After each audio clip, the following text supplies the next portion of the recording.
Donc si vous pensez faire partie de ceux qui selon ce siècle sont des personnes moyennes, des personnes sages, qui ne sont pas des débauchés totales, l'apôtre Paul dit qu'ils deviennent fous afin de devenir sages, car la sagesse de ce monde est une folie devant Dieu. Aussi est-il écrit, il prend les sages dans leur ruse. C'est Romains 12, verset 2 nous dit, ne vous conformez pas au siècle présent, mais soyez transformés par le renouvellement de l'intelligence, afin que vous discerniez quelle est la volonté de Dieu, ce qui est bon, agréable et parfait. Le standard par rapport auquel nous devons juger les choses, ce n'est pas le standard du monde, c'est le standard qui ne change jamais.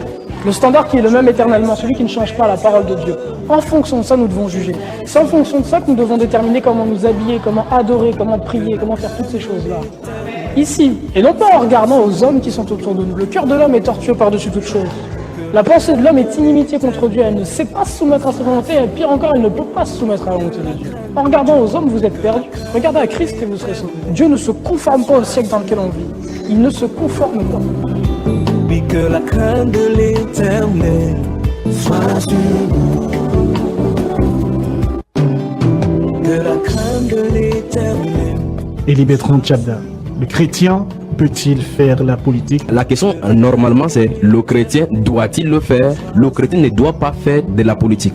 Le chrétien ne doit pas faire la politique parce que le principe divin le prescrit. Nous trouvons au Cameroun sur le principe démocratique. Le principe démocratique a pour base Satan. La démocratie, c'est le pouvoir pour le peuple, par le peuple. Et en ce sens-là, Dieu ne détient pas son pouvoir du peuple. Le pouvoir de Dieu, c'est un pouvoir théocratique royaliste, le gouvernement royaliste, où Dieu est le seul roi. C'est pour ça que son royaume sera établi. Il n'y a pas de vote. On ne vote pas là-bas pour appartenir à quoi que ce soit. Et là, lorsque nous parlons donc, est-ce que le chrétien doit faire la politique? Peut militer dans un parti. Voilà, si c'est dans un parti politique, c'est là encore, terrible. Parce que par exemple, lui, il est opposant. Et là où il est, se trouve là, il est opposant. Il est opposant au régime en place. Et la Bible nous déclare dans Romains chapitre 13 qu'on ne doit pas s'opposer. On dit toute personne qui s'oppose à l'autorité, quel qu'en soit le cas, parce qu'il va vouloir influencer les gens par les idées qu'ils vont proposer, les propositions de peuple, pour qu'on puisse renverser le régime qui est en place, établi par Dieu. Donc, ça veut dire le simple fait même déjà d'appartenir, d'avoir un carte et un nom. J'ai une liste. Je vais prendre de l'autre côté. Un parti d'opposition. Dans un parti d'opposition, c'est déjà il en est fâché. Il a une infraction par rapport à Romains. Au principe biblique, s'il maintient là.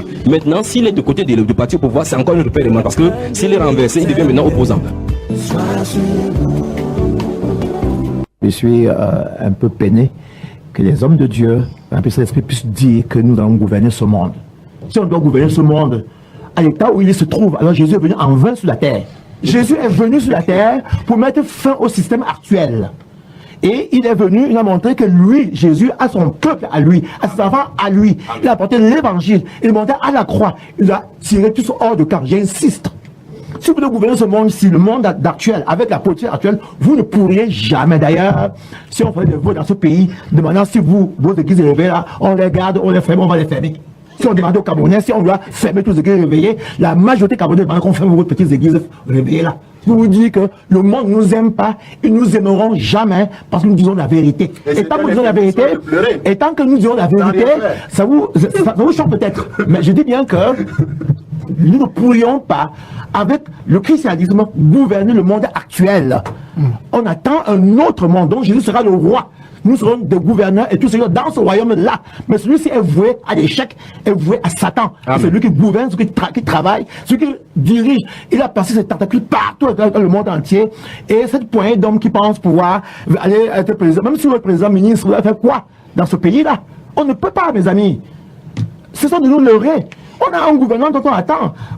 Travaillons pour le gouvernement à venir. Travaillons pour le gouvernement où Jésus qui sera le roi. Travaillons pour le gouvernement où nous serons des gouverneurs. Si le Seigneur, par votre entremise, convertit quelqu'un comme John Froundy, citons-le, il devient un nouveau converti, qu'est-ce que vous lui dites d'abandonner le combat politique? Il doit choisir entre Jésus et la politique. Ça va de soi. Ça c'est clair. Ça va de soi, il doit choisir. C'est la Bible, ça. D'accord. Il doit choisir. Comment on peut faire pour marcher, pour vivre nos vies de tous les jours, sans se dire mais en fait je connais pas Dieu. Je vais mourir, je vais me retrouver devant Dieu, mais je le connais pas. Je sais pas qui c'est. Tu peux dire que tu connais Dieu, mais est-ce que Dieu te connaît? Est-ce que Dieu te connaît? Regarde, tout le monde connaît Obama. Tout le monde sait qui est Obama. Mais est-ce qu'Obama te connaît? Si tu vas devant la Maison Blanche, et tu dis je connais Obama. Mais on va te regarder, des vigiles certainement, ils vont être là, ils vont te regarder et ils vont te dire mais tout le monde connaît Obama. Tu rentres pas, mon ami. Obama, il sait pas qui t'es. Si c'est pas Obama qui ouvre la porte de la Maison Blanche pour dire oui, laisse-le rentrer, je le connais, c'est un ami, tu rentreras jamais dans la Maison Blanche, mon ami. Alors, et tu prétends pouvoir rentrer dans la cité de Dieu? dans le royaume de Dieu, parce que tu dis que tu connais Dieu. Mais est-ce que Dieu te connaît? Est-ce que Dieu, il te connaît? Est-ce que Dieu peut dire, ça c'est mon enfant, ça c'est mon enfant, laissez-le rentrer, c'est mon enfant. Tout le monde connaît Dieu, tout le monde parle de Dieu, tout le monde annonce des choses sur Dieu, tout le monde même parle au nom de Dieu. Oui, Dieu dit que Dieu il a dit que. Mais frère, est-ce que tu connais Dieu? Toi qui te dis croyant, quelle qu'en soit ta religion, quelle qu'en soit ton origine, toi qui te dis croyant, est-ce que Dieu te connaît? Est-ce que Dieu te connaît? Tu vis ta vie, tu vas avec les filles, tu couches avec des filles, tu fumes, tu vas en discothèque, t'écoutes du rap, tu fais des choses qui n'ont rien à voir avec Dieu, qui n'ont rien à voir avec la vie de Dieu, mais tu viens et tu dis, on va prier, je connais Dieu. Voilà. Et là, vous êtes là en bande. Le monde est en train de bouillir. Le feu est prêt à frapper dans ce monde-ci. Les vrais enfants du Seigneur doivent être enlevés d'un moment à l'autre.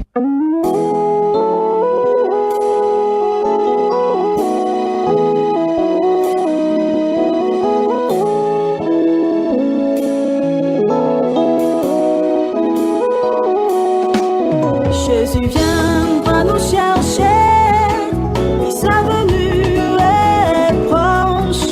Réveillons-nous du sommeil de nos inquiétudes. Il viendra nous chercher pour la nouvelle Jérusalem, où il n'y aura plus les soucis de ce monde. Je combattrai le bon combat de la foi. Je vais achever la course. Oui, je garderai la foi.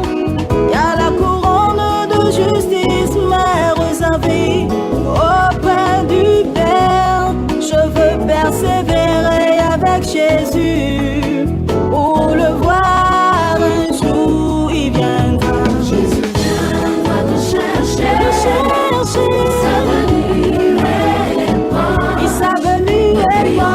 viendra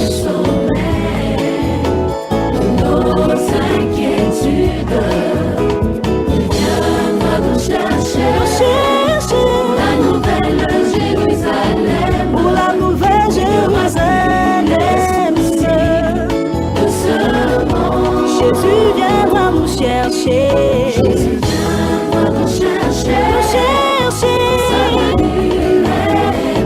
Puis sa venue est proche. Jésus viendra nous chercher. C'est un message passé par le groupe JSB. Entendez par là Jésus, source de bénédiction, au travers d'une magnifique chanson, au travers de laquelle, mesdames et messieurs, on débute ce programme avec le frère Junior et Chimène Foucault qui sont nos invités ce soir pour la suite et la fin de la thématique la fraude dans les entreprises et par ricochet dans le monde, parce qu'on est dans un monde.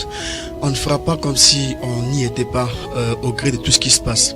Les contacts pour avoir accès à l'émission sont les 6 91 60 02 84 2 43 08 24 44. Mon nom est Billy Kola. Élise Etondé assure la partie technique de l'émission. Frère Junior, bonsoir. Bonsoir Billy, bonsoir à Chimène, bonsoir à tous les auditeurs des Dynamique FM, bonsoir à la technicienne maison, bonsoir au chef des chaînes. Bonsoir Chimène. Bonsoir Billy, bonsoir le frère Lee et bonsoir à tous les auditeurs. Merci de nous avoir honoré ta présence pour compléter ton témoignage. C'est un plaisir d'être ici. Ce soir, on touchera le côté, l'expérience que tu as vécue avec le pasteur, le couple pastoral, chef d'entreprise. Oui, on va dire ça comme ça. Et je rappelle aussi qu'à cet effet, on aura une information qui nous vient de la Corée, un pasteur, avec ses dirigeants qui ont été auteurs d'une fraude assez large et assez conséquente. Frère Junior, oui. Nous sommes le 1er janvier. Oui, le 1er janvier, le 11e mois. On a comme l'impression que c'est férié, pourtant c'est pas férié. C'est férié ou c'est pas férié? Non, mais en principe, c'est férié dans le calendrier civil, donc, que nous suivons. Mais en principe, il y a eu des péripéties au courant des siècles qui a conduit à ce que nous avons aujourd'hui, dont beaucoup de chrétiens observent sans s'en rendre compte par rapport à tout ce qui se passe tout autour. On a comme l'impression, que vous avez pris du poids. Vous avez beaucoup mangé ou quoi? Eh ben, je crois peut-être que j'ai diminué en poids parce que c'est un moment de travail. Peut-être c'est votre vêtement qui fait qu'on pense que vous avez pris du poids. Ah oui, je crois parce que j'ai cru penser que comme c'est le premier, Vous avez beaucoup mangé et puis vous avez pris beaucoup de poids. Non, mais ne me dites pas qu'en un seul jour, on peut manger et grossir comme ça. Alors, ce qu'on disait quand on était petit, quand on voyait maman enceinte, on demandait pourquoi. Elle disait que c'est parce qu'elle a beaucoup mangé. Elle disait jamais qu'elle est enceinte. Je pense pas que Chimène qui est en face de moi pourra me dire que j'ai grossi. C'est tout simplement l'habillement. Elle est très souriante. Frère, est-ce qu'on peut avoir donc de vous, oui, avec votre expérience, une information assez complète et convaincante sur la fête du 1er janvier de chaque année? Oui, hier dans l'émission l'émission spéciale, j'ai dit que cette fête du 1er janvier avait été, parce qu'on dit c'est le début de l'année. Et le premier, ça veut dire que c'est le calendrier où les humains ont décidé que c'est le début de l'année. Janvier vient du latin Janus, qui veut dire c'est le dieu Janus, le dieu du commencement, le dieu romain du commencement. Ah, d'accord. C'est que ça pose un dieu romain qui est un démon. C'est un démon. Quand on dit dieu, c'est pas, il y a qu'un seul dieu. Ok, vous voulez qu'il dise le démon du commencement. Ça va qui est appelé Dieu. Ah oui, c'est mieux comme ça. Oui, je crois que la Bible déclare dans 1 Corinthiens chapitre 4 verset 8 et suivant qu'il y a plusieurs divinités dans les cieux et sur la terre également. Donc il faut que les gens comprennent que lorsqu'ils disent le Dieu du commencement, il s'agit des démons qui prennent la place des dieux. Okay. De Dieu. Donc maintenant, les auditeurs doivent savoir que janvier vient du mot du latin Janus qui veut dire, c'est le nom du Dieu du commencement, le démon le démon des portes. C'est le Dieu des portes. Maintenant, si les gens remarquent très bien, on dit normalement, et c'est ce qui est paradoxal par rapport à tout ce qu'on apprend aujourd'hui, les gens ne se posent pas de questions. Si vous regardez décembre, ça vient de Dixis qui veut dire 10. Normalement, c'est le 10e mois. Donc normalement, en principe, janvier, c'est le 11e mois dans le calendrier normal. C'est-à-dire qu'en suivant même les logiques humaines. Parce que initialement, l'année commençait en mars, comme je dis hier, 25 mars, par rapport à l'annonciation. Quand l'Église catholique a dit, l'annonciation marquait comme ça le début du calendrier. Et puis, Grégoire XIII est venu pour changer toutes ces choses. Donc, si vous remarquez effectivement, si vous voyez, mars commence le premier mois. J'ai dit dans l'ancien calendrier, l'ancienne façon de compter les débuts de l'année. C'était en mars. Et par conséquent, si vous regardez très attentivement, vous allez voir effectivement que le mois de juillet et août ce sont les mois qui ont été modifiés particulièrement par rapport à Jules César qui était son mois de naissance et l'empereur Auguste pour dire August en anglais. Maintenant, regardez bien que septembre vient des 7 en latin, pour ceux qui connaissent le latin, septembre, octobre, novembre et décembre vont être respectivement septembre, c'est-à-dire le 7e mois, octobre, le 8e mois, parce que le radical c'est octave, c'est-à-dire le 8e mois, et le 9e mois c'est le novembre, et donc le décembre, donc ça s'arrête le 10e mois. Et par conséquent, janvier, que nous considérons aujourd'hui comme le premier mois, c'est vraiment un paradoxe. C'est le 11e mois. Donc nous nous retrouvons dans le calendrier humain, dans le principe humain, dans les métaphores humaines, comme ça au 11e mois qu'on nous taxe maintenant du premier mois de l'année. C'est qui est vraiment paradoxal. La fin disant que c'est le début. C'est que c'est le début. Donc il faut vraiment que les gens se réveillent. Et vous remarquez effectivement que et janvier et février, février c'est le dieu de la fertilité, le dieu romain de la fertilité. Mars c'est le dieu Mars est dédié au dieu Mars. Et ainsi de suite. Donc nous voyons effectivement que donc au courant des calendriers, les tractations qu'il y a eu avant la réforme des 1500 dont j'ai parlé ici hier, de calendrier, la réforme par rapport au calendrier grégorien, nous voyons effectivement que les noms sont restés, les noms des septembre, il recommence encore que 7 veut dire septembre, parce que initialement dans le premier calendrier qui commençait en mars, vous comptez de mars en septembre, vous allez remarquer donc septembre c'est le 7e mois. Mais aujourd'hui maintenant septembre c'est pas 7e mois. Décembre vient de 10 qui veut dire 10e. C'était les périodes, le numéro du mois. Ah, donc septembre, octobre, novembre et décembre étaient respectivement les 7e, 8e, 9e et 10e mois. Et par conséquent, en considérant que janvier mars était le premier mois, janvier était le 11e mois et donc février était le 12e mois. Donc nous sommes dans un paradoxe maintenant et les gens commencent à célébrer des confusions. Suivi par tout le monde sans réflexion. Donc en réalité, tous ceux qui souhaitent bonne année, ils souhaitent bon commencement par rapport au démon du commencement romain. Puisque en fait, souvenez-vous, le 4e empire dont parle la vision des grands arbres, de ces grandes statues dans le livre de Daniel au chapitre 4 et chapitre 2. Dans cette vision-là, il y a un 4e royaume qui doit être sur la terre. Ce royaume sera féroce. C'est le royaume romain qui a pris de plusieurs métaphores, métamorphose. Initialement, la Rome papale, où il y avait seulement les empereurs. Maintenant, c'est la Rome papale qui se trouve en point. Et la Bible nous déclare que du temps de ces rois-là, du temps de ces royaumes-là, le Dieu de ceux suscitera un autre royaume qui ne sera pas contrôlé par un être humain et puis sera demeuré éternellement. Donc nous voyons effectivement que le Seigneur Jésus est né sous le royaume romain, il va revenir encore sur le royaume romain pour frapper. Dans ce royaume-ci, c'est le 4e royaume et il faut qu'on comprenne effectivement que si quelqu'un est en train de servir une divinité avec les festivités, il est en train de servir ces dieux-là. Bonsoir et bienvenue à tous ceux qui viennent prendre l'émission en cours. Je rappelle que l'émission c'est que la crainte de l'Éternel soit sur nous tous les vendredis 20h30, 21h50 avec ce soir Élise Etondé à la mise en onde, mesdames et messieurs. Je rappelle que vous pouvez participer à l'émission par rappel direct ou encore par SMS au travers des 6 91 60 02 84 2 43 08 24 44. Frère Junior, à vous entendre, à vous écouter, on a comme l'impression qu'on se trouve encore, pour la plupart de ceux qui célèbrent ces festivités, se trouvent dans une confusion totale.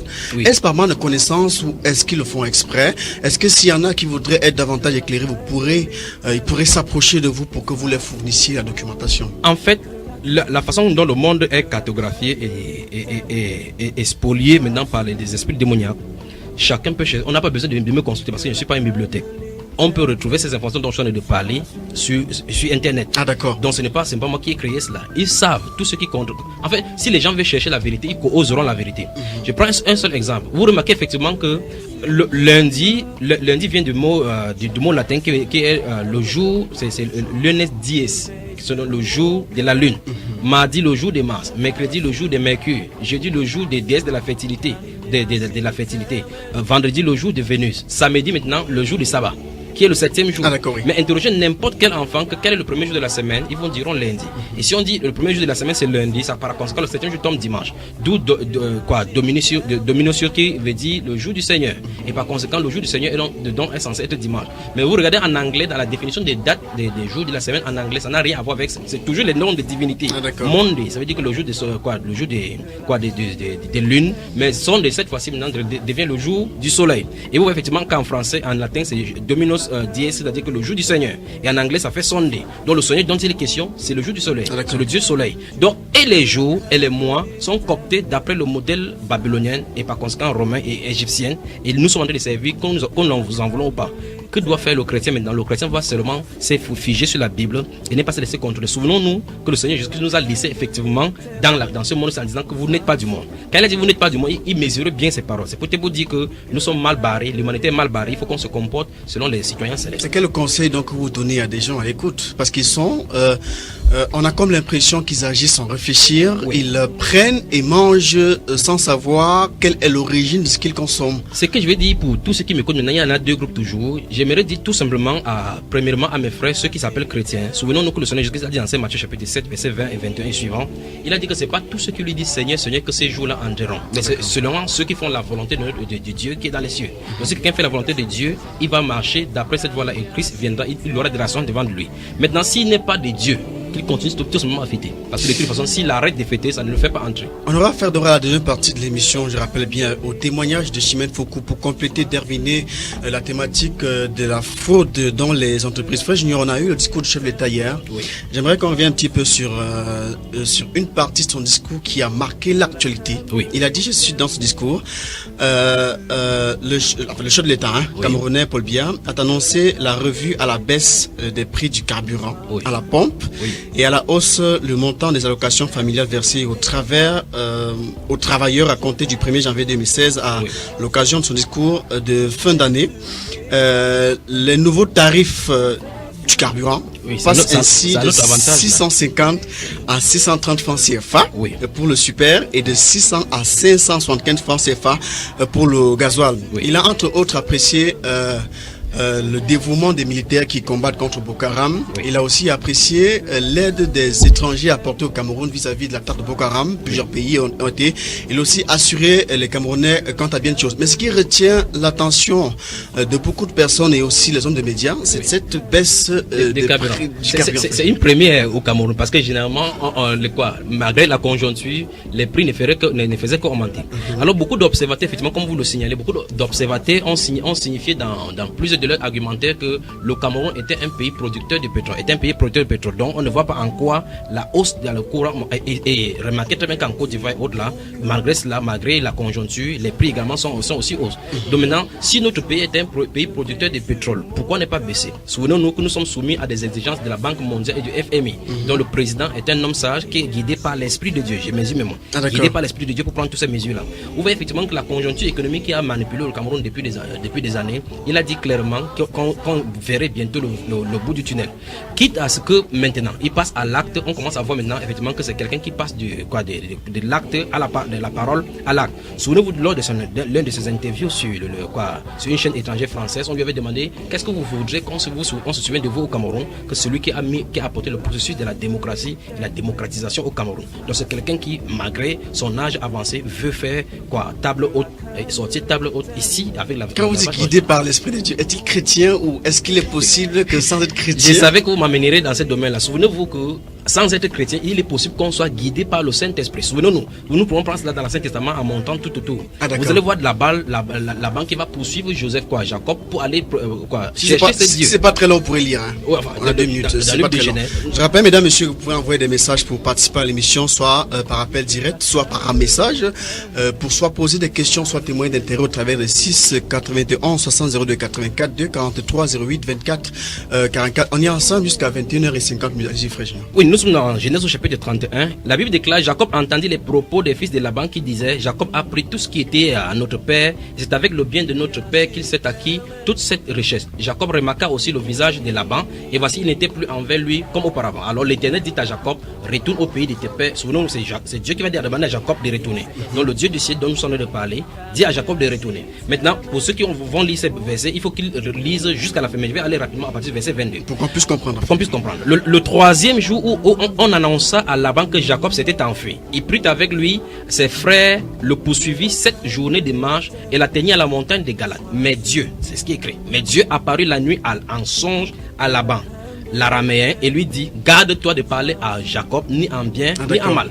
Laban atteignit donc Jacob avait dressé sa tente sur la montagne. Laban dressa aussi la sienne avec ses frères sur la montagne de Galade. Alors Laban dit à Jacob: qu'as-tu fait? Pourquoi m'as-tu trompé et amènes-tu mes filles comme des captifs? Pourquoi as-tu pris la fuite en cachette? M'as-tu trompé et ne m'as-tu point averti? Je t'aurais laissé partir. Bon, je comprends rapidement parce qu'on est pressé par le temps là-bas.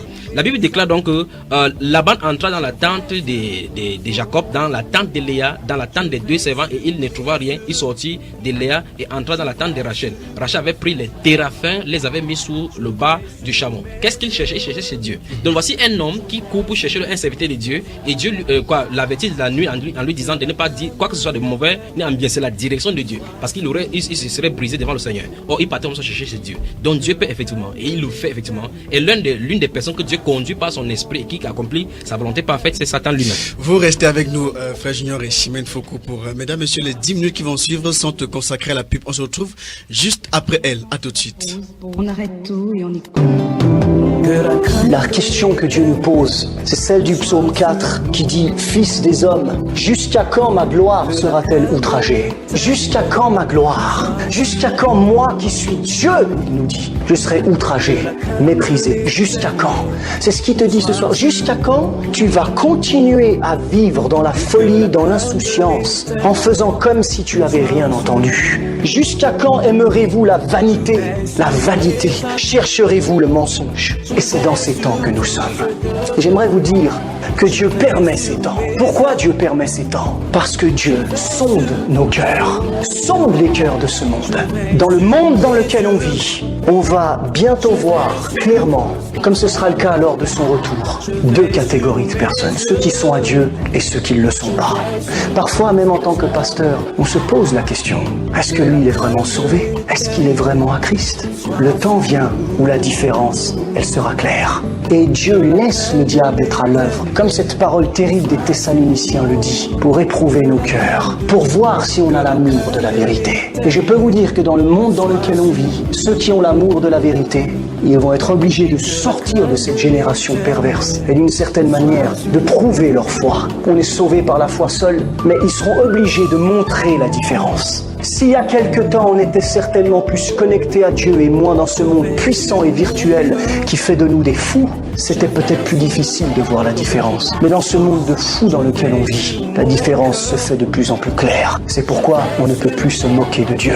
Ceux qui sont à lui, ceux qui n'outragent pas sa gloire, mais qui glorifient son nom, qui ont entendu sa voix pour revenir à lui, qui sont sortis de la folie, qui se sont réveillés de ce somnifère diabolique qui nous endort, Dieu les connaît. C'est facile de dire je suis connu de Dieu, mais ma question ce soir, c'est est-ce que Dieu te connaît? Comme le dit l'Épître aux Romains, ceux que Dieu connaît connaît. Comment on discerne cela? C'est ceux qui ont lâché, qui ont quitté l'iniquité, qui sont sortis du péché, sortis de cette Babylone, de cette ville perverse, de cette tour de Babel qui s'élève contre Dieu, mais qui va être détruite, confondue, et pas dispersée jusqu'aux quatre coins de la terre, mais jusqu'aux quatre coins des enfers. Que nous ne soyons pas des moutons qui ne réfléchissent pas, des moutons qui passent leur vie à brouter ce que la vie leur donne à manger, et alors subitement, en un instant, partent un jour à l'abattoir. Vous savez, vous avez qu'à observer des moutons et vous comprendrez ce que je veux dire. Ils passent leur vie à brouter. Alors après, on les met dans un autre champ quand il n'y a plus d'herbe. Alors ils mangent de l'herbe, certainement qu'ils voient des pâquerettes différentes alors.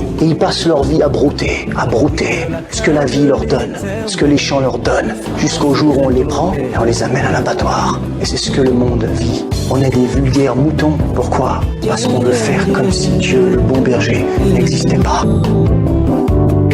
Moi, je connais plein d'enfants de Dieu dans les entreprises multinationales. Allez voir les compromissions. Regarde dans les entreprises. Bolloré partout. Oh, Bolloré, je peux prendre son cas. Mais les enfants de Dieu travaillent, entre guillemets, travaillent dans son entreprise. Et allez voir leurs compromissions. Oh, moi, je dénonce ces choses. Publiquement. Je les dénonce. Publiquement. Très bien. Conformément à ce que dit la parole de Dieu. Que la crainte de l'Éternel soit sur nous. Que la crainte... Sommes-nous fidèles à la grâce de Dieu que nous professons nous avoir sauvés, bien-aimés? Sommes-nous fidèles à cette grâce? Parce que Dieu est fidèle. Et il demeurera fidèle. À moins que nous le renions, il restera fidèle. Alors, demeurons-nous dans cette fidélité de tous les jours, à entendre sa voix, à recevoir sa grâce. Parce qu'on ne peut rien produire nous. C'est que par Jésus qu'on peut être ces authentiques brebis, qui le connaissent, qui l'entendent, qui lui appartiennent, qui le suivent, qui marchent, qui voient clairement la différence dans ce qui se passe en elles. C'est que par Jésus. On ne peut rien produire par nous-mêmes. La grâce, c'est pas quelque chose qui s'achète. La grâce, c'est quelque chose qui se reçoit. Alors si nous voulons être des vainqueurs, avons-nous été vaincus par la grâce de Dieu? Avons-nous été vaincus par la croix de Christ? Es-tu vaincu par la croix du Christ? Ou est-ce que tu tiens encore des choses en toi-même, tout en professant que tu es sauvé par la grâce de Dieu? La grâce de Dieu, elle a tout coûté à Dieu. Alors, laissons-la nous dépouiller, bien-aimés. Laissons cet agneau nous renverser, bien-aimés. Et renverser tout ce qui en nous n'est pas sa langue, n'est pas sa voix, n'est pas sa vie. Est-ce que Dieu a triomphé sur nos vies? Perdre notre vie, comme l'a dit Jésus, veut dire retrouver la sienne. C'est quelque chose de bon. On est une civilisation post-chrétienne aujourd'hui. Ça veut dire que on peut plus dire qu'on est une civilisation chrétienne. Il y avait des valeurs chrétiennes. Il y en a encore un petit peu peut-être. Mais on est une civilisation du péché. Que la crainte de l'Éternel soit sur nous. 6 91 60 02 84 2 43 08 24 44. Contact pour avoir accès à cette émission. Par appel direct ou SMS, mesdames, messieurs, on est 3 dans ce studio, le frère Junior, la Chimène Foucault qui a vécu une expérience assez particulière et très touchante dans les entreprises dont elle va donner ce soir le témoignage. Et je rappelle que le thème de l'émission, c'est la fraude dans les entreprises. Donc avec le frère Junior, on verra le côté biblique de la chose. Avant ça, j'aimerais bien commencer par cette information que j'ai pu avoir sur la toile concernant les pasteurs qui se livrent à la fraude. C'est amusant, frère Junior. Et c'est dans une église. Ben, je crois que c'est le témoignage de la sœur Chimène viendra concocter ce qu'on est en train de voir là. Prenons dans l'info, en Corée, fraude dans une église évangélique. La flamboyante femme du pasteur voulait devenir une star internationale. J'ai comme l'impression que vous avez sauté le nom exprès. Non, j'ai pas cité le nom. J'ai pas cité le nom. Ok. Il n'y avait pas de nom là-bas. Ok. En fait, il y avait de nom, mais c'était difficile à prononcer, le nom coréen. Ok. Ok, allez-y. Et donc, il faut dire que 6 dirigeants d'une riche église évangélique ont été reconnus coupables à Singapour d'avoir siphonné 32 millions d'euros afin de financer sa carrière musicale, la carrière musicale de la femme du pasteur. Oui. Parce qu'elle est devenue star de la pop musique. Les dirigeants de cette église prétextaient que la carrière musicale de la femme du pasteur revêtait un caractère missionnaire. Oui. Sa musique, ont-ils fait savoir, pouvait servir à attirer les fidèles au-delà des frontières. Les accusés, dont les comptables de l'église, ont été reconnus coupables de falsification de documents comptables.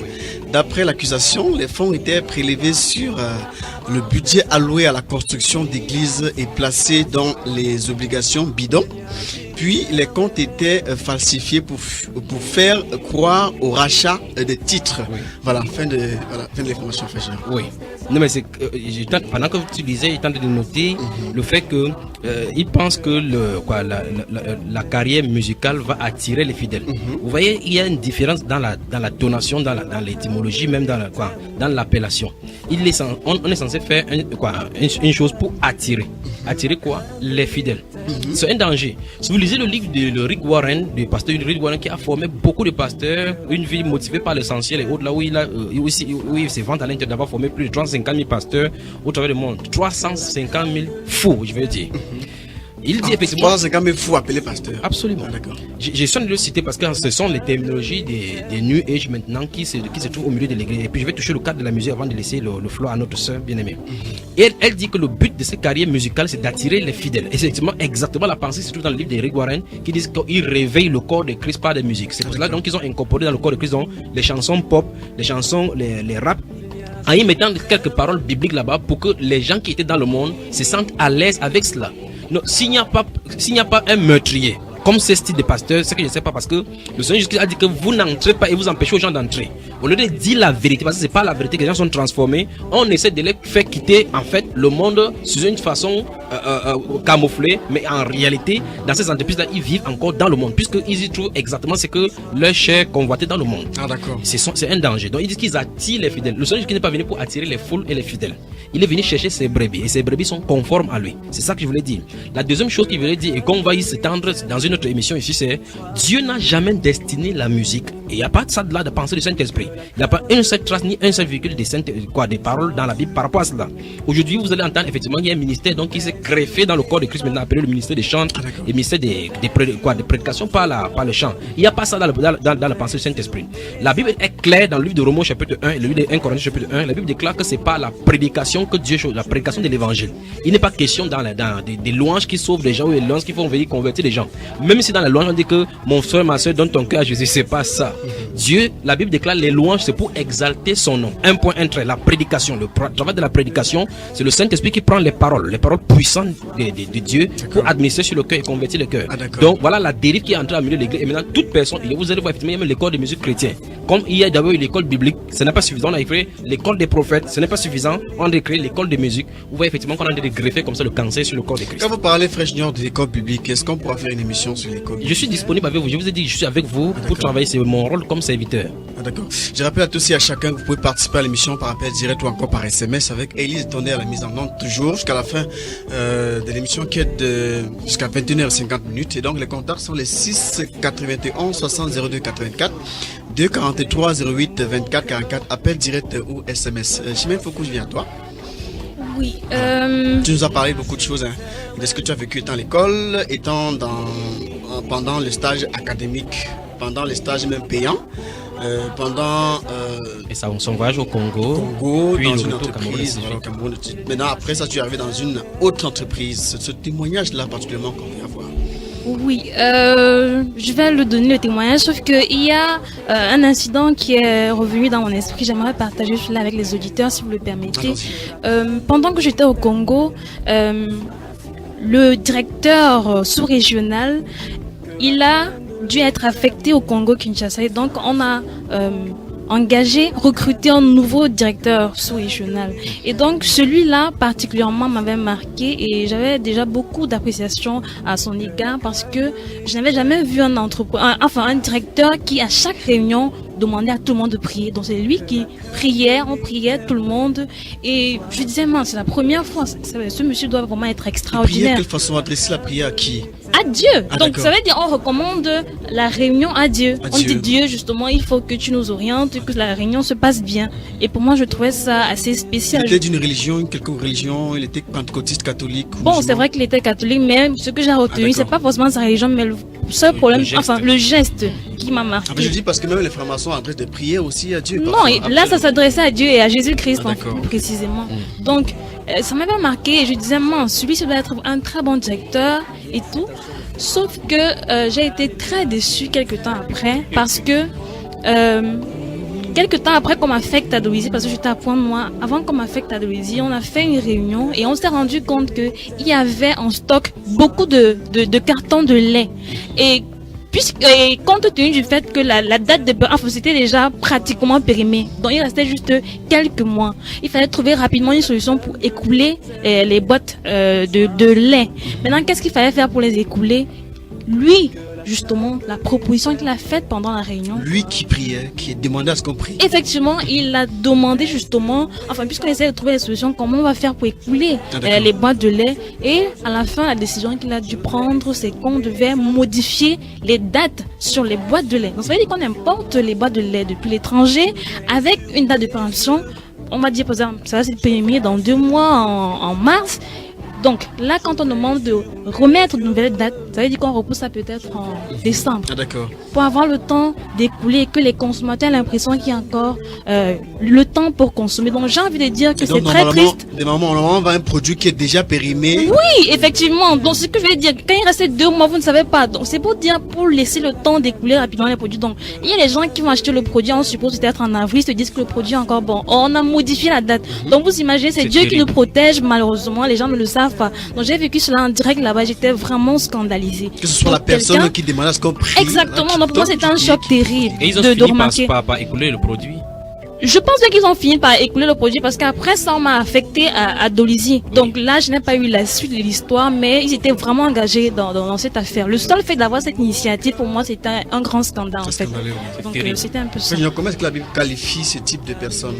En fait, il n'y a pas besoin que la Bible puisse qualifier. Normalement la loi humaine l'arrête. Si la loi humaine peut déjà condamner ce type de personnes pour faux usage de faux, vente en fait, les décrets des produits alimentaires du ministère de la Santé et des exportations peuvent l'arrêter. Donc, à combien fait raison la loi de Dieu. Le psalmiste, le prophète David posait une question à Dieu. Il a dit qui, dans ce psaume 15, là, le verset 1 et 2, il a dit qui séjournera sur la montagne de l'Éternel. Il dit celui qui marche dans l'intégrité et qui ne se lie pas son cœur au mensonge. Donc, on voit effectivement que l'intégrité, c'est un défi. Lorsque Dieu a appelé Abraham pour la première fois, il a dit que marche au devant de moi, sois intègre. Quand Dieu dit à Abraham soit intègre, ça montre la vie qu'Abraham pouvait marcher. Donc effectivement, et si nous sommes les gens au type de foi d'Abraham, nous sommes censés marcher dans l'intégrité. Et l'intégrité, c'est sur tout le domaine. Et toi, Chimène, quand tu as eu ça, quand tu as vu ça, quelle était ta réaction? Comment est-ce que tu t'es comporté? Comment est-ce que tu... Mais c'est évident que je n'étais pas d'accord. Moi déjà, je suis quoi? Je suis une simple comptable. J'ai un chef comptable. Donc il y a des gens au-dessus de moi. Donc j'assistais simplement à la réunion. Tout ce que je pouvais faire, c'est écouter. Maintenant, si on me demande mon avis, j'aurais simplement dit, vraiment, je préfère que si on ne peut pas vendre à temps, qu'on jette simplement, que ce soit avarié et qu'on considère que on a perdu, c'est une simple perte. Même en comptabilité, on a prévu ça. Donc ceux qui ont planifié les comptes n'étaient pas fous. Malheureusement, c'est simplement un amour de gain qui a fait que... Et ça fait partie des éléments qui t'ont amené à quitter cette entreprise. Oui, c'est autant d'éléments en fait. Donc des gens qui te donnent un visage, oui. Quelqu'un, tu te dis peut-être un peu directeur, qui peut-être est chrétien, peut-être que la politique peut changer, qui se voit en train lui-même d'organiser certaines choses. Donc pour moi, c'est un choc.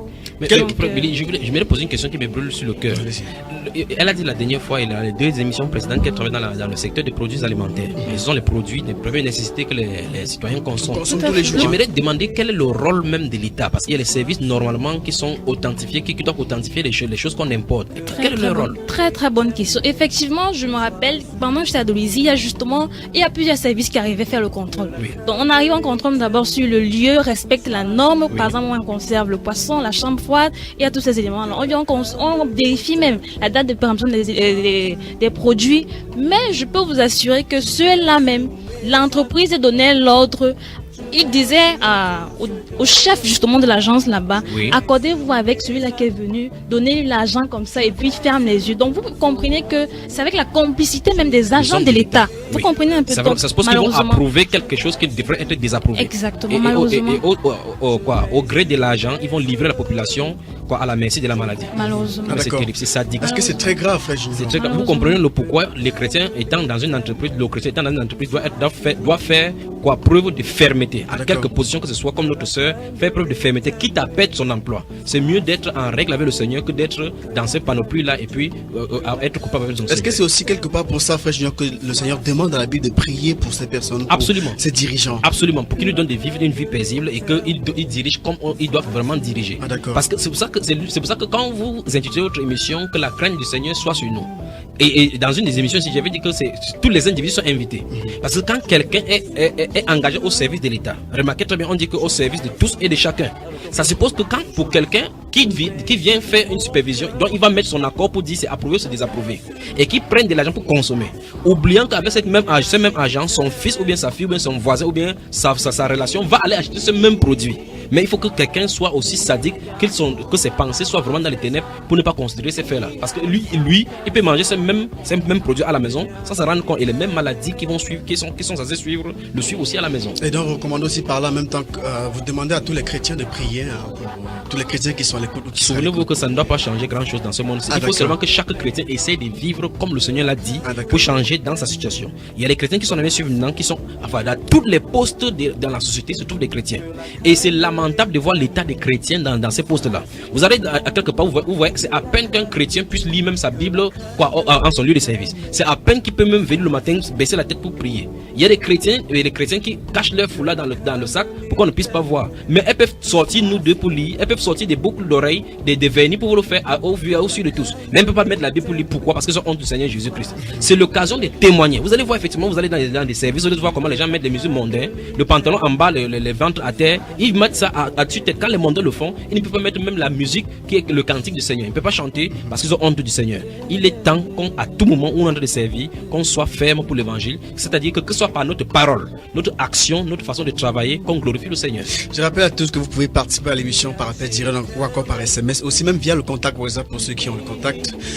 Et les contacts téléphoniques sont les 6 91 60 02 84 2 43 08 24 44. Chimène, je reviens à toi avec une petite question, juste par curiosité.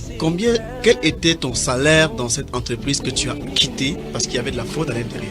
Effectivement, déjà quand je quitte le cabinet où j'étais, j'ai bien dit que je n'avais pas un salaire. Ah d'accord. J'arrive au Congo, on me donne 250 000 francs CFA avec indemnité de logement 45 000. Donc ça faisait 295 000. Et maintenant, quand j'allais en mission dans le Dolisie pour Caï, parce qu'il fallait voyager, j'avais 20 000 francs. Donc ça faisait 315 000, on va dire. Ah d'accord. Et donc quand tu quittes l'entreprise, tu abandonnes tout ça derrière? Oui, j'abandonne tout ça parce que pour moi, c'était pas le plus important, pas l'argent, c'était ma conscience. J'étais pas à l'aise dans ce que je faisais. Ah d'accord. J'étais pas à l'aise. Comment est-ce qu'on appelle ça, frère? C'est l'intégrité. Je dis, il n'y a pas plus mot. C'est Dieu qui a trouvé ce mot-là. C'est l'intégrité. Parce que abandonner cela, et c'est là où le Seigneur Jésus-Christ attend chacun. Il a dit, si quelqu'un ne hait pas sa propre vie, vous allez voir, si elle quitte comme ça, il y a des chrétiens qui vont nous suivre. Elle va dire qu'elle a fait une bêtise, elle pouvait rester là-bas. Dieu l'utilise pour changer les situations. Or, la Bible déclare effectivement, quand Dieu a dit à l'apôtre Paul et autres d'aller prêcher, il dit, dans une ville, si on ne vous reçoit pas, il faut quitter cette ville-là. On ne force pas pour changer quelqu'un. En fait, Dieu l'a fait passer par là pour qu'elle voie les différentes facettes de ce monde aussi. C'est pour ça qu'elle est écœurée comme ça. Parce qu'elle croit effectivement que les réalités théoriques et pratiques devraient s'embrasser sur un chemin. Mais elle voit effectivement qu'il y a divergence des proximités et des parallélismes sur ce terrain-là dans la pratique. Et par conséquent, son intégrité est frôlée à la fraude et aux dissolutions de perversité de ce monde-ci. Chimène Foucault, nous sommes tout oui pour l'autre témoignage. D'accord. Comme je vous disais, quand j'arrive au Cameroun, enfin après d'autres déceptions, je suis allée maintenant travailler dans une entreprise dirigée par un pasteur. Et déjà, quand je rencontre sa femme, je vous avais dit la dernière fois, je lui explique les déceptions que j'ai eues dans d'autres entreprises. Et elle me dit, mais donc tu as quitté les entreprises juste pour ça, pour ces choses dont tu m'expliques, et tu dis juste pour ça, tu es parti. Voilà. Donc c'est vrai que ça m'a interpellée. Elle aussi, elle prêche. Donc oui, aujourd'hui elle est révérende. Donc elle me disait. C'était déjà un problème. Oui. Je me disais, bon, peut-être elle, la femme a un problème, peut-être que le mari au moins est différent. Au moins, dit souvent, parfois, l'un peut soutenir l'autre quand il est faible. Donc, je me disais, peut-être c'est elle qui est faible et son mari doit la soutenir. Sauf que je me rends compte, donc, quand j'arrive dans l'entreprise, bien avant de faire certaines remarques, j'étais encore éblouie par ce que je voyais, parce que je me disais, waouh, enfin une entreprise dirigée par un pasteur, je serais vraiment épanouie ici. Déjà, le dimanche, il m'envoie un message pour me dire, il faut te préparer, sache qu'en entreprise, tous les lundis, on jeûne. Donc quand on dit jeûner, on ne boit pas d'eau, on ne mange pas. Moi j'étais même plutôt content. J'ai dit ok, si c'est un sacrifice qu'il faut faire pour l'entreprise. Est-ce que dans son entreprise c'était des chrétiens tout simplement qui étaient Oui, parce qu'en fait dans toutes les machines déjà il y avait la Bible. Oui. Donc c'était comme ça dans toutes les machines pour te faciliter la tâche au moment où tu veux lire ta Bible. Donc au moins il y avait cet esprit. Très bien. Tout à fait. Donc je dis bien toutes les conditions étaient réunies pour que ce soit on va dire l'entreprise idéale. Comme on va dire un peu dirigeant pasteur. Chrétienne, oui. Voilà, exactement. Tout le monde est chrétien, Bible dans l'ordinateur, tout et le lundi dit vous devez jeûner sans boire, sans manger toute la journée. Moi, ça me posait problème. Bien au contraire, j'étais contente. Ok, s'il faut que on prie, on demande au Seigneur de nous donner un coup de main pour faciliter, je suis d'accord. J'ai jeûné, j'ai pas de problème. Et donc, bien après, quand je disais que j'ai commencé à fouiller les documents et que je me rendais compte de certaines choses, que c'est le titre de patente qui ne correspond pas à je vais dire, je regarde le montant parce qu'en fait, sur le titre de patente, il faut bien qu'on mette justement ton chiffre d'affaires que tu as eu à réaliser l'année dernière. Donc en fait, il y a comment je vais dire, cette comparaison qu'il faut pouvoir voir et la cohérence même dans le logiciel comptable SARI. Donc quand je vérifie le chiffre d'affaires qu'on a réalisé et je regarde le titre de patente déjà, ça ne correspond pas. Je regarde la DSF, je me rends compte, on me l'a en train de parler d'entreprise prestataire de services, autant c'était un commerçant exportateur. Donc il y avait beaucoup de chiffres qui ne correspondaient pas. Je me dis, mais attends, c'est moi qui ne comprends plus. Donc j'ai réuni tous les éléments, toutes les incohérences que j'ai rencontrées. Je vais maintenant vers lui et même avant d'aller là-bas, je prie d'abord et dis, Seigneur, si vraiment ici là il y a un problème, vraiment faut toucher son cœur pour que il essaye de changer, qu'il me dise juste que non, en fait il ne savait pas, c'est une erreur et qu'il va s'améliorer. Donc c'est un peu dans cet esprit que j'allais le rencontrer. Donc quand je vais le voir, donc il me dit en fait c'est vrai qu'ils ont eu à faire des choses avant que je n'arrive, mais ils n'avaient pas le choix. Ils étaient obligés de falsifier ça, d'utiliser ce moyen-là pour pouvoir jongler les impôts parce qu'ils ne pouvaient plus, ils n'en pouvaient plus. Sinon, il a essayé de vouloir m'expliquer un tas de choses. Le bail, même, je me rends compte, c'était pas encore payé. Or, le bail, c'est un document qui fait partie justement des éléments qu'on te demande pour te délivrer le titre de patente. Je me dis, mais comment tu as fait pour avoir un titre de patente sans avoir payé le bail? Ça veut dire que l'argent est passé en différentes poches. Donc, c'était assez compliqué en fait. Donc quand je lui demande, il a essayé de m'expliquer non en fait tu vois, il faut pas prendre ça comme ça, c'est juste que là. Et donc il me dit, c'est d'abord qui m'appelle, il me dit viens regarder ma machine Chimène. Donc quand je viens regarder sa machine, il essaie de faire des calculs et pour me démontrer qu'en fait il n'a pas le choix, il est obligé de jongler jusqu'à ce point pour pouvoir réaliser quelque chose. Même jusque là il était toujours en perte. Et le plus grave dans cette histoire, c'est qu'il est arrivé à un niveau où l'entreprise était obligée de... Enfin, elle achète une marchandise, puisqu'elle c'est une entreprise exportatrice. Donc, elle achète une marchandise, mais elle ne sait même pas à combien est-ce qu'elle doit vendre. Donc, c'est le fournisseur qui lui impose encore le prix. Donc, c'était tellement scandaleux. L'entreprise n'avait plus le contrôle, en fait. Pour dire justement qu'à tout moment, elle était dans les bains. Déjà parce que le début était déjà très... les bases n'étaient pas bonnes. Et donc... dans cette situation-là, dans cette configuration, il y avait trois solutions qui restaient simplement dans l'entreprise. Soit il ferme complètement les portes, soit il se confie seulement à l'Éternel, il dit Seigneur, je veux bien faire, guide-moi tous les jours. La troisième proposition, c'est continuer dans le faux comme il était en train de vouloir le faire. Et comment est-ce qu'il a fait?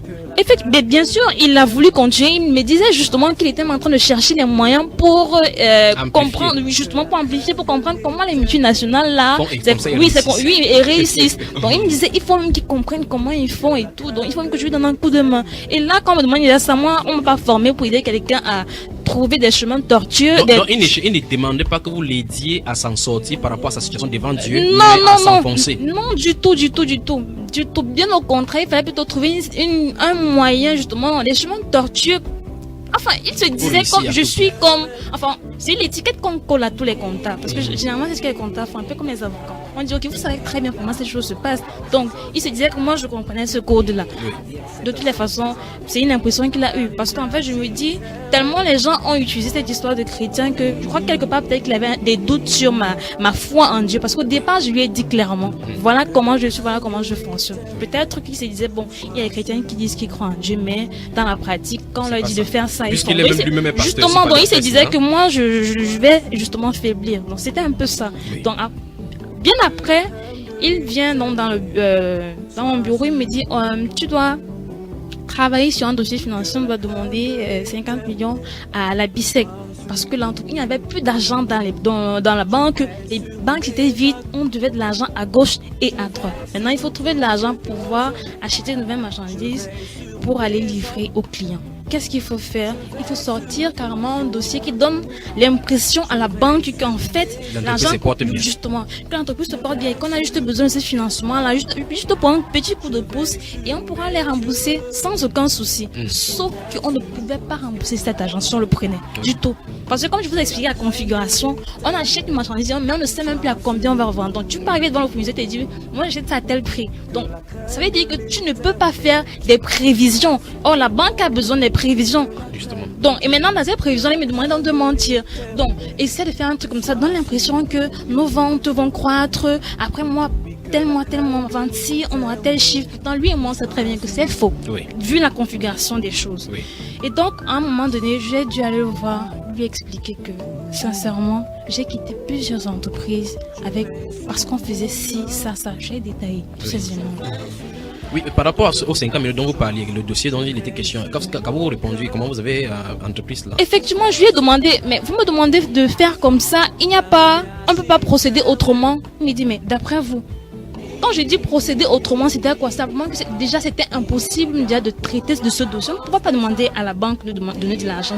La banque allait refuser s'il fallait dire la vérité. Oui. Donc, quand je disais une autre proposition, c'est simplement reposer sur la foi, honnêtement. Donc, faire ce qu'on a à faire sans chercher à tordre les chiffres ou bien faire quoi que ce soit. C'est sur cet angle-là que je vois les choses.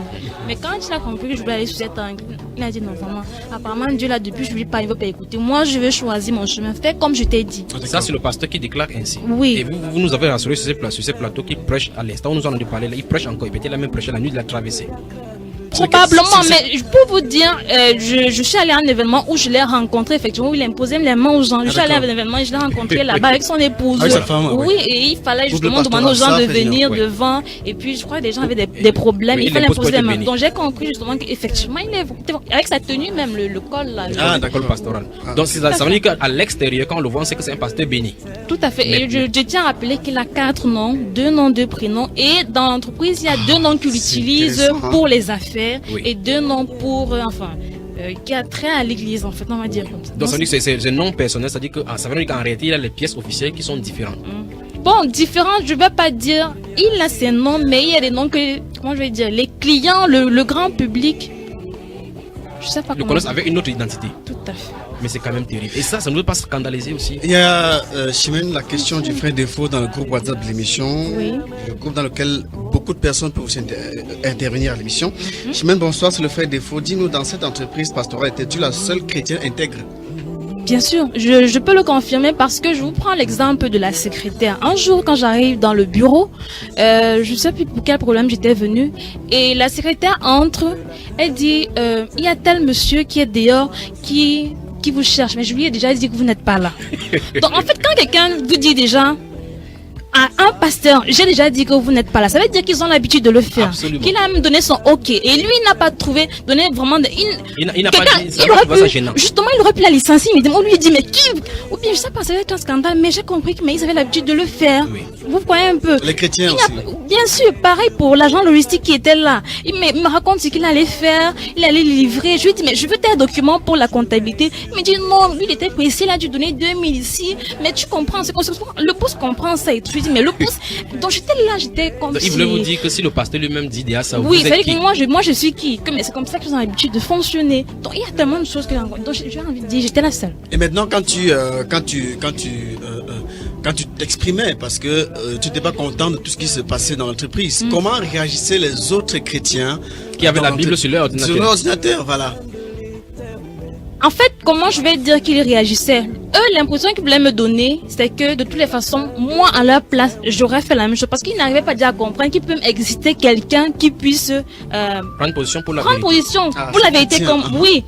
Donc, déjà, ils n'admettaient pas, ils me disent de toute façon qu'à notre place, ce qu'on demande de faire, tu vas le faire. Donc, de toutes les façons, ils ne comprenaient même pas déjà les difficultés que moi, je rencontrais dans mon travail. Donc, je crois qu'ils ont juste été surpris au moment où moi, je dis... Est-ce que parmi eux, il y en avait qui fréquentaient l'église? Non, là, je ne peux pas avoir aucune idée, puisque je ne sais même pas déjà l'officier et tout, je ne peux pas savoir. Mesdames, messieurs, vous pouvez appeler à tout moment ou envoyer des messages pour intervenir à cette émission, soit donner un témoignage similaire celui de Chimène Foucault qui est invité, soit poser des questions à Chimène Foucault au travers du 6 91 60 02 84 2 43 08 24 44 et aussi les codes WhatsApp. Frère Junior, avez-vous à dire sur ce témoignage, tout ce qu'elle vient nous dire? Je suis sidéré. Permettez-moi de lire tout simplement la Bible, les Saintes Écritures je vais prendre 2 passages ou 3, 1 Thessaloniciens chapitre 3. On a quelqu'un au bout du fil. Allô, bonsoir. Allô, bonsoir. Oui, comment est-ce qu'on vous appelle?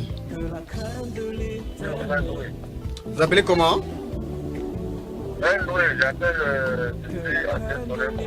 Ah oui, depuis ancienne 3e. Noël. En fait, le témoignage de la sœur. Bon, en réalité, c'est vrai, elle est très. Mais nous savons que dans ce monde, il n'y a aucune utilité au Cameroun qui réellement fonctionne dans la rue. Parlez un peu plus fort, monsieur Noël. Au Cameroun en particulier, avec les impôts, parce que moi je suis chef d'entreprise. Il faut réellement fonctionner selon les impôts du Cameroun. Je vous dis, allez vérifier toutes les sociétés. Vous verrez que toutes les sociétés sont fraudées. Donc moi je dis, il ne faut pas que la terre confonde l'intégrité que Dieu demande. L'intégrité que Dieu demande est plus basée sur notre foi et non sur la chair. Parce que si nous voyons les hommes intègres dans la Bible, ils ont commis tellement d'erreurs, mais pourtant la bonne chose, c'est qu'ils ont été intègres. Je ne dis pas pour encourager l'objectif. Mais je dis, c'est pas comme ça que la sœur doit voir les choses, sinon elle ne travaillera nulle part. Ah d'accord. Ah d'accord. Vous aussi vous êtes chrétien, monsieur Noël? Non mais je crois qu'il a le code. Je crois qu'il a le code. Il faudra qu'il revienne parce que j'aimerais lui poser une question ce soir. Ça suppose donc, est-ce que ce monsieur qui nous appelle, s'il avait été à la place de cette sœur, est-ce qu'il devrait faire ce que le chef lui a demandé sous prétexte que dans la Bible les gens ont vécu dans différents débrois? Et quand vous remarquez ce genre de choses, c'est quand on est en train de la compromission, on va plus comprendre ce qu'on appelle l'intégrité. Il parle dans deux choses différentes et contradictoires dans ses propos. Il dit effectivement que il faut pas que comprendre que l'intégrité c'est dans sa foi. La foi n'est pas une chose inerte. La foi est invisible, mais ça se manifeste par les œuvres. La Bible déclare que dit dans ce livre de Jean au chapitre 2, il dit montre-moi tes œuvres, quoi, ta foi sans les œuvres. Et moi je te présenterai ma foi par les œuvres. Ah, d'accord. La foi a ses œuvres.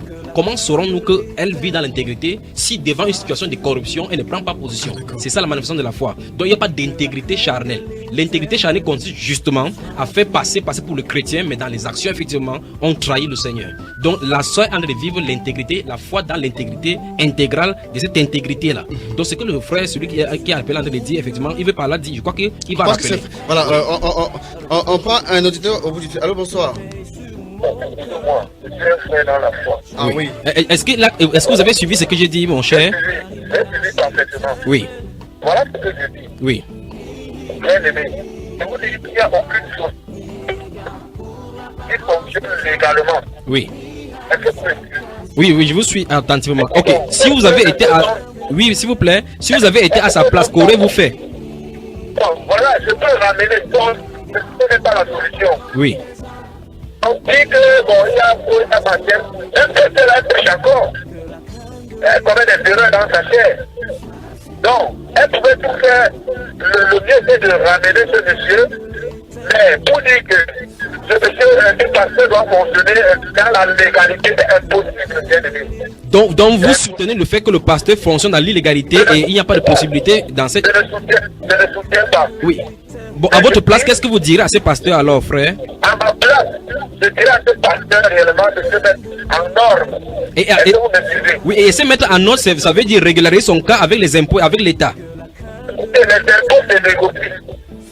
Peut-être que le pasteur qui n'est pas en train de bien manier la société. Quand vous parlez de négociation, c'est comment? Est-ce que cette négociation est légale selon la loi? La négociation est légale. Écoutez, si tu veux réellement payer les impôts Cameroun, oui, légalement, tu ne peux pas t'en sortir. Donc ça veut dire que ce n'est pas légal alors? Pas légal.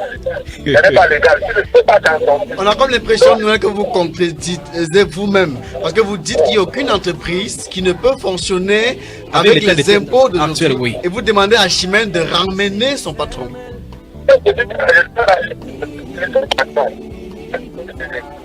C'est dans le sens de dire, il faut peut-être que ce patron particulièrement mettre des textes au clair avec des impôts. Oui. C'est pas de truquer. Ok, maintenant mon cher, je vous pose une question. Si vous étiez à sa place et que le patron qui est pasteur vient vous donner ce document, de signer ou bien de truquer un peu les chiffres, qu'aurez-vous fait devant ce pasteur? Je ne suis pas d'accord de truquer les chiffres. Voilà. Je dis que ce qu'elle fait est bien. Oui. Ce qu'elle fait est bien. Mais la solution, ce n'est pas de sortir. Sinon, elle ne travaillera nulle part. Ah, il est parti. Voilà, Chimène, en même temps. Non, mais je crois que nous avons compris le fond de sa pensée. Selon lui, il n'y a pas de possibilité. En fait, quand vous regardez le code OHADA, je crois que Chimène doit maîtriser cela, et le code des impôts du Cameroun. C'est aussi clair et c'est vrai que on a fait l'impôt au Cameroun tel que ça puisse ténailler même le plus bas commerçant. Mais le chrétien doit vivre dans l'intégrité. Chimène, il a posé une question. Enfin, il a dit que tu devrais, au lieu de partir, essayer de ramener tes employeurs. Est-ce que tu as essayé? C'est une très très bonne question. J'ai justement essayé depuis le Congo. J'ai commencé parce que je comprends. Moi, j'aurais pu faire la même chose. J'aurais souhaité justement que quelqu'un me dise tu t'es trompé, voilà plutôt le bon chemin. Donc, je dis bien, depuis le Congo, je suis allé voir mes supérieurs, leur de faire des propositions. Est-ce que ce n'est pas mieux de procéder ainsi? Ils me disent non. Ils ont fait tous les calculs possibles et ils se sont rendus compte que s'ils fonctionnaient normalement, ils ne pouvaient pas s'en sortir. Je suis arrivé au Cameroun. Ici au siège, j'ai fait la même chose. Je leur ai dit, est-ce que ce n'est pas mieux de faire comme ci, comme ça? On m'a dit non, on ne peut pas fonctionner. Donc, au moment où il y avait la nouvelle loi de finances, je leur ai fait la proposition que c'est vrai que les impôts c'est élevé, mais l'État justement a réduit même le taux de l'IS, l'impôt sur les sociétés. Avant c'était 35%, on quitte de 35% à 30%. Donc il y a les avantages que l'État y a donné, que les entreprises dont elles-mêmes ne maîtrisent pas. Je veux prendre l'exemple des centres agréés que l'État a créés, les centres agréés de gestion qui existent depuis 2011. Beaucoup de gens simplement parce qu'ils sont comment je vais dire, ils sont habitués à faire le faux. Ils ne cherchent même pas à connaître les facilités que l'État a mis sur pied. Moi, justement, parce que je suis dans la recherche de la vérité, j'ai fait des recherches, je me suis rendu compte qu'il y a plusieurs centres agréés de gestion qui existent. Et ces centres agréés de gestion, leur rôle, c'est quoi? Premièrement, quand tu crées une entreprise, tu es exonéré de patente. Enfin, auparavant, tu étais exonéré de patente de 2 ans. Mais justement, depuis 2015, l'État a dit vous serez exonéré de une seule année. Oui. Pour bénéficier de la deuxième année, vous devez aller vous inscrire dans un centre agréé de gestion. Ça, c'est par exemple un avantage qu'on est en train de donner. Mais les entreprises, justement, refusent d'aller dans les centres agréés de gestion parce que là-bas, on va les suivre. Deuxième chose que l'État fait pour aider les entreprises, on leur dit, si vous vous inscrivez dans un centre agréé de gestion, vous allez payer l'impôt à 50%. Vous imaginez?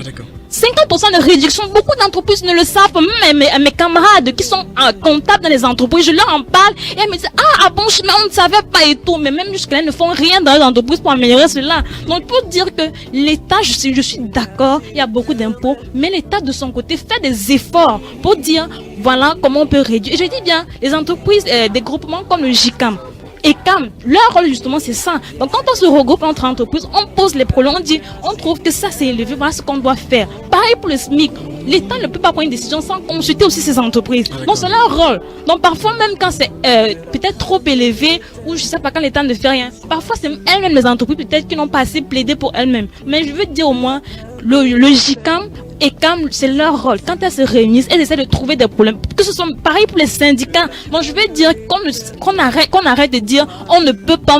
Si on dit on ne peut pas, ça veut dire que notre Dieu qu'on sert, il n'est pas vrai. Mais je crois que le Dieu qu'on sert, il est vrai. Et il peut changer les choses si justement faire des efforts à notre niveau de respecter ce que la loi nous demande. La loi du Cameroun. Ça, c'est ce que je vais dire. Avant de revenir à vous, frère Junior, je m'arrête encore sur Chimène. La dernière entreprise que tu as quittée parce qu'il y avait le faux, là-bas, est-ce que ton salaire était fixé à combien, toujours Tout par curiosité? Fait. Oui, mon salaire c'était 200 000. 200 000 francs. Oui. D'accord.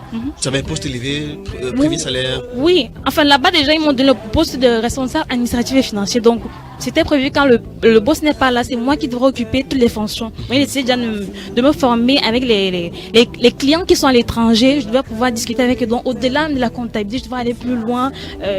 Sur le domaine de la vente. Et un salaire qui était censé grimper avec le profil de carrière. Bon, probablement, oui. D'accord. Frère Junior, je reviens à vous. Oui. Vous avez à dire? Non, mais c'est terrible. En fait, avant que l'auditeur n'appelle, j'étais en train de vouloir lire un passage. Allez-y, frère Junior. Je vais lire dans la question. Oui, 1 Thessaloniciens chapitre 4, c'est quand même terrible.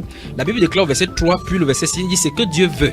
ce que Dieu veut, c'est que, j'ai dit, je suis en train de lire le verset 3, puis le verset 6. C'est que Dieu veut, donc c'est la volonté de Dieu ici, c'est que personne n'use envers son frère des fraudes et des cupidités dans les affaires. Mais c'est quand même terrible ça. Je crois que le frère qui a appelé frère Noël là, et qui nous sommes en période de Noël. Est-ce que même le nom il est censé? Oui, mais c'est terrible, là, nous n'entrons pas là-dedans. Verset 6 dit, c'est que Dieu veut, c'est que personne n'use de quoi envers son frère des fraudes et des cupidités dans des affaires. Et la Bible explique, parce que le Seigneur tire vengeance de toutes ces choses, comme nous vous l'avons déjà dit et attesté. Après il va dire, il dit ici, verset 8, celui donc qui rejette ses préceptes ne rejette pas un homme, mais de Dieu. Donc la Bible déclare que Dieu plonge son regard et ses pensées dans tout ce que nous faisons en tant que chrétiens sur la terre. Il dit c'est que personne n'use des fraudes dans des affaires. Donc mais c'est quand même terrible que c'est un pasteur qui puisse faire cela à un de ses collègues. Parce que souvenez-vous que la Bible déclare dans Romains chapitre 13 que les magistrats sont les serviteurs. Je crois que permettez-moi de lire ça rapidement. Romains chapitre 13, le verset 6 et 7, il dit c'est aussi pour cela que vous payez les impôts, car les magistrats sont des ministres de Dieu. C'est terrible. L'apôtre Paul est en train de s'adresser ici comme ça aux Romains. Donc, si ça avait été chez les Juifs, on devait dire que c'est parce que ce sont les Juifs qu'il est en train de dire. Il dit, les magistrats sont les ministres de Dieu entièrement appliqués à cette fonction.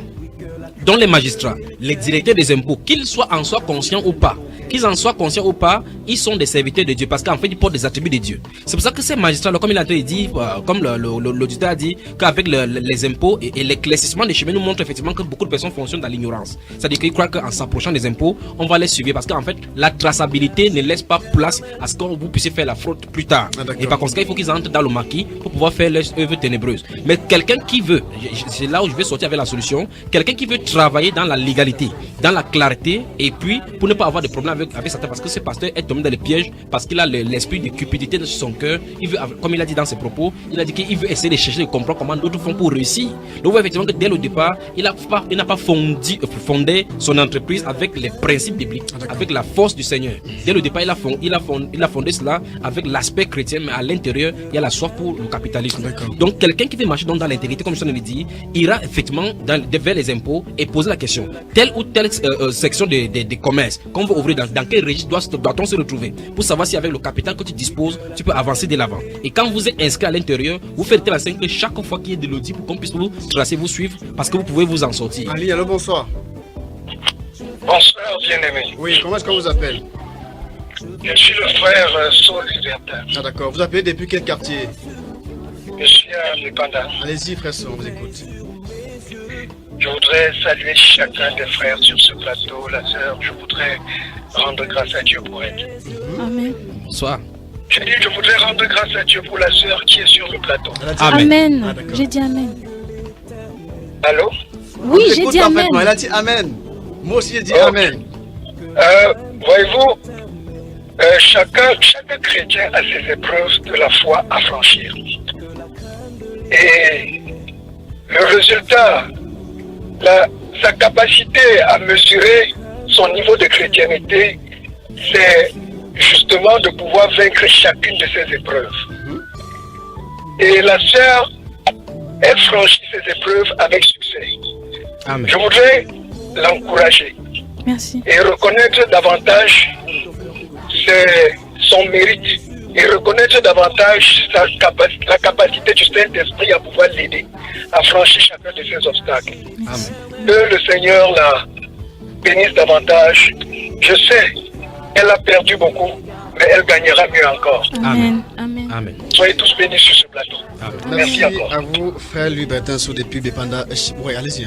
Oui, je voulais dire que avant de partir dans cette dernière entreprise, ce que j'ai fait, j'ai pris la peine de présenter les possibilités à cet entrepreneur, le pasteur, pour lui dire vraiment de grâce, après moi, s'il y a d'autres personnes qui vont venir, qu'il va employer, je lui ai présenté les facilités que le FNE a mis par exemple sur pied. Comme je l'ai dit, j'ai fait des recherches me disant si c'est difficile, forcément il doit y avoir des possibilités que l'État a mis sur pied. Quand je vais au FNE, je me rends compte justement que l'État a prévu ce qu'on appelle le programme PED, programme emploi diplômé. Ça veut dire quoi? Ça permet non seulement aux jeunes diplômés de pouvoir trouver un travail bien rémunéré, parce qu'on paye très mal les emplois aujourd'hui, moins de 50 000 francs. Maintenant, de l'autre côté, pour faciliter les choses aux jeunes entrepreneurs ou alors à n'importe quel employeur, dans leur entreprise, parce qu'on sait que c'est difficile de gérer une entreprise. Ça veut dire quoi? Quand tu emploies quelqu'un, justement, le FN supporte 50% de ses indemnités. Parce qu'en fait, quand tu emploies quelqu'un, au maximum, la durée justement de stage, d'essai peut être de 6 mois. Mais justement, avec ce programme, tu peux aller jusqu'à 1 an quand tu emploies quelqu'un. Enfin, quand tu prends quelqu'un justement à l'essai, tu peux aller jusqu'à 1 an. Et maintenant, pendant ces 1 an, justement, tu as les facilités 50%. Justement, sur les indemnités, tu dois payer justement la personne. Le FNE support, le FNE qui représente l'État, on va dire comme ça. Donc, on se rend compte que s'il faut que tu gagnes par exemple 125 000 francs, le FNE dit je supporte 50 000 francs, toi tu supportes 50 000, y compris 25 000 francs pour les frais de transport. Donc c'est pour dire voilà autant de mesures qui sont mises sur pied par l'État. On a Olivier Frey qui revient et dit Chimène, je crois que tu as été conduite par le Saint-Esprit, persévère dans ton intégrité, ainsi ta vie entière témoignera de la gloire du Seigneur Jésus-Christ. Seulement sache discerner les pièges de l'ennemi qui veut perdre les âmes de ceux qui ne connaissent pas Dieu. Sois béni. Chimène, quel est ton statut actuel maintenant pour sortir très rapidement en 30 secondes? Oui, mon statut actuellement, je suis porteuse de projet. Donc, tu n'es employée nulle part. Employée. À la recherche du boulot. Bon, j'ai pas envie de dire à la recherche de boulot. Je suis en train d'avoir non seulement mettre mon projet, mais j'ai passé un entretien l'autre jour justement avec alors, c'est plus précisément une entreprise, oui, une entreprise qui a besoin de services. Oui, qui a besoin de mes services, justement. Et si là-bas c'est encore noir, mais c'est évident que je pars. Je ne change pas. Oui. Même je préfère mourir de famille en France. Ça, c'est la décision que j'ai prise. Merci à toi, Chimène. Merci beaucoup pour ton témoignage. Oui. Junior, Et il y a les pasteurs, pendant que nous sommes ici, là maintenant, qui volent la lumière. D'autres qui truquent les compteurs, d'autres qui négocient, comme on a dit, avec les sociétés de la lumière. Vous savez, quand on parle de services comme ça, il y a des gens qui envoient, quand on envoie des gens qui viennent relever les quittances de la lumière, ils complotent avec eux pour qu'on ne relève pas ou bien pour qu'ils font d'une certaine façon afin qu'ils ne puissent pas payer cher. Il y a des pasteurs, effectivement, qui font des faux diplômes de théologie pour pouvoir voyager et trouver des partenaires à l'extérieur pour pouvoir ouvrir leur entreprise démoniaque ici, appelée l'église. Donc maintenant, par rapport à ça, c'est pour que je veux dire tout simplement que toutes ces choses-là, ce sont les gens qui vivent dans l'illégalité. Tout à l'heure, il a parlé des différents noms qu'avait son pasteur. Il y a des pasteurs eux-mêmes qui font des faux visas, des faux passeports pour pouvoir voyager, et d'autres qui utilisent des techniques pour aller faire le business en disant qu'ils partent dans des conférences. Ils utilisent des faux moyens de là-bas pour pouvoir voyager. Je crois que c'est seulement terrible.